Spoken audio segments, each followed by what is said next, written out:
ন্যায় বিচার করতে হলে সত্যিকার অর্থে আপনাকে একটু সময় দিতে হবে। আমরা তাড়াহুড়ো করে যদি অন্যায় অবিচার করি, ফলে এটা নিয়ে বাইরে আরো কথা উঠবে। প্রফেসর ইউনূসের বড় একটা ডিসিশনের মধ্যে এটা যে উনি চেয়েছেন এটা নিউট্রাল ইউএন এসে করুক, এবং ইউএন এর এই যে রিপোর্ট, আমি সবাইকে বলবো এখানে ইউএন এর 127 পাতার যে রিপোর্টটা আপনারা সবাই পড়বেন, কি ভয়াবহ রিপোর্ট। সেখানে লেখা আছে যে হাসিনা খুন করার নির্দেশ দিচ্ছে।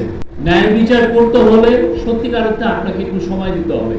আমরা তাড়াহুড়ো করে যদি অন্যায় অবিচার করি, ফলে এটা নিয়ে বাইরে আরো কথা উঠবে যে ওনারা এটা জোর করে ওনাকে ফাঁসি দিচ্ছেন, জোর করে ওনার প্রতি অন্যায় চাপিয়ে দিচ্ছেন।